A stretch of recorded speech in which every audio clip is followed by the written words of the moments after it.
अपने बच्चे के अच्छे मुस्तकबिल का आपने ही सोचना है और किसी और ने नहीं सोचना है इसके मुतालिक। आप ख़ुद से ये सवाल करें कि जो ज़िंदगी आपने गुजारी है, जैसी आपने गुजारी है, क्या आप चाहते हैं कि आपका बच्चा भी वैसी ही ज़िंदगी गुजारे, वैसे ही धक्के खाए, कभी इसकी मिन्नतें करे, कभी उसकी मिन्नतें करे, कभी गैस भरवाने के लिए सिलेंडर लेके लाइनों में खड़ा हो, कभी बिजली के लिए जनरेटर में तेल डालता फिर रहा हो, यूपीएस लगवाता फिर रहा हो, सोलर पैनल लगवाता फिर रहा हो।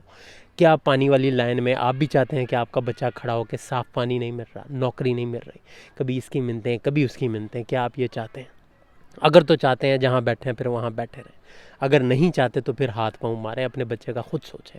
किसी और ने नहीं सोचना। जो बाकी लोग हैं उन्होंने पहले से तय किया हुआ है, जो आपको बताते नज़र आते हैं मुल्क बहुत अच्छा चल रहा है, ज़बरदस्त चल रहा है, उनके बच्चे देखें वो कहाँ हैं, वो आपको सब के सब बाहर नज़र आएंगे, उनकी प्रॉपर्टियाँ बाहर नज़र आएंगी, आपको मुल्क से वफ़ादारी का दर्स देंगे कि भाई यहीं रहें, यहीं टैक्स दें, आपको कुछ नहीं देना हमने। हमारे बच्चे बाहर मौजें कर रहे हैं, ख़ुद इनका जैसे ही इनके ओहदे शोदे पावर शावर जाएगी खुद बाहर भाग जाएंगे, आप पीछे बच जाएंगे, आपके बच्चे बच जाएंगे। कल को आपके बच्चे आपसे पूछेंगे या मेरी माँ है मेरे बाप, तूने मेरे लिए क्यों नहीं सोचा, तूने क्यों नहीं मुझे बाहर भेजा, जब सब लोग बाहर जा रहे थे तुझे मुझे भी बाहर भेजना चाहिए था, मुझे भी अच्छा रास्ता दिखाना चाहिए था, मैं तो नादान था, तू नादान नहीं था, तूने वो हालात सारे भुगते, तूने मेरे लिए अच्छा क्यों नहीं सोचा। आपका बच्चा आपसे सवाल पूछेगा, जल्दी करें देर ना करें।